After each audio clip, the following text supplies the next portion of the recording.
So, today I want to first welcome you back. So I'm going to tell you a little bit about how we organize our data in a specific directory structure. In the previous videos, you know what a conda environment is and why we use them. And you have already downloaded the mini conda, and you know how to create a new environment from scratch and from the environment YAML file, and you know how to activate and deactivate them. Good. So now the next part that is necessary for when we create a project or we start to work is to keep everything organized. And we create a very specific project directory that you see on the left. So we have our project name, and we have a series of files and directories that are organized, and they have a reason for it. So I'm going to show you what in each of them is contained. I just want to tell you where we got the idea and why I have been working with that. And this is based on recommendations made by the Carl Broman in his blog, and as well the Earth Science course in Reproducible Science. And we have successfully tested already in 4 projects, and it's working fine. Of course, you know, this is always a dynamic system, and we will be updating it depending of what we are encountering in the future. But basically, until now, this has worked really, really well. So I'm going to tell you what exactly is in each of them. In the data directory, kind of like obvious, we have all data, and we have 3 directories. One is with the raw data, which is the original data, and that data is never modified. Then we have the derived, which is kind of like the results of all the modifications that we did of the original data. We save it in there, and all the data derived from any analysis that we do. And then we have the sim, which is all the data that we created to use in simulations, because sometimes we have to simulate the data analysis before we start to do it, so that when we create the analysis, then as soon as the data comes in, we just put it in the script, and then ta-da, the results are done. Now we have as well what is called the exploratory directory, and it's all the code that we use to explore the data, because in the beginning we sometimes don't know if analysis will work fine or the type of input of the data is fine. We have to kind of like explore the data, and for that when we use R notebooks, and when we use Python, we use Jupyter notebooks. I know that Jupyter notebooks are able to deal with R right now, and R notebooks can use Python, but because my students, some of them are coming with the knowledge on R, and some of them are coming with Python, I tried to separate them, because it's very difficult for them to start to work with Jupyter notebooks if they know R, because that's how they train. They train using RStudio for the R analysis, and the other way around. If they were doing Python, they were taught in Jupyter notebooks, and I just don't want to confuse them. So basically, we always keep both of them separate in case that one person that comes in the lab knows R, or if it knows Jupyter. Personally, I use both of them because R and Python have very different applications, in my opinion, and I try to separate them. So now we have the code directory. So I told you we do the exploration of the data, but once the data is sure that we have analyzed it properly, we want to make it reproducible.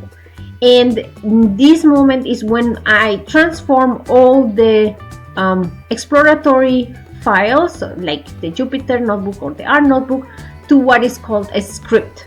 And those scripts are now stored in the code directory. Why? Because I can run them directly using what is called a makefile. I hope I can explain later how to do the transformation, how we do it, and what we use or how we use the makefile. But at the moment, I just want to tell you what is inside each of them. Now we have the stats directory, meaning our statistics are there. and we save all the statistical analysis results in this folder, and it can contain inside different folders for each analysis. We are not that strict now because we haven't been playing too much around with this stats directory, but usually if we will have different folders, one will be for descriptive statistics, for inference, machine learning models, different things. Good. Then we have the Manuscript directory, and this is where we write everything, meaning if you're a student, you will write your report in here. So you will have your data for your report in this directory. If I'm like me, that I'm preparing a manuscript already, because usually I always want to publish everything, then I will have all my information here. At the moment, we are using LaTeX or sometimes Markdown for manuscripts. And why do we do that? Because LaTeX and Markdown are fair data compatible. We don't need an extra program to be able to open them. It's just text, and the text will be always there, and we will never lose the information. It can be transformed to Word documents or PDFs, which is what usually the journals require. And the collaborators, usually the collaborators that have never worked with LaTeX, they will get a panic attack if you tell them, oh, I will write in LaTeX. So they always want everything in Word documents. And it's not a problem, because from LaTeX or from Markdown, you can always transform them to a Word document system. And by having it in this directory, it allows us to update all figures while running the code. So we try to make it in a way that every time that we have to change something, maybe one of the analysis was not done properly, we discover an error, we will then run the code from the code file using the make file, and the figures that are in the manuscript will be updated right away without us risking to have different versions of the figures, just the one that is the real analysis. Good. So what are our main rules that we have to follow while working with our data? And that means we do never ever modify the raw data. We only read it. Yeah. And any modification or data wrangling that we do, we do it with code on a script, so that you can always follow what happened and what was the reason for it. And we always have to keep in mind that all data produced needs a metadata. That means data about the data. We have a description of them, what did we do with them, just a general idea that anybody can follow it, which program we use, and all the stuff. And everything that we do, we document. We have an electronic logbook, and we document it in all the README files inside all folders. So how do you keep your data organized?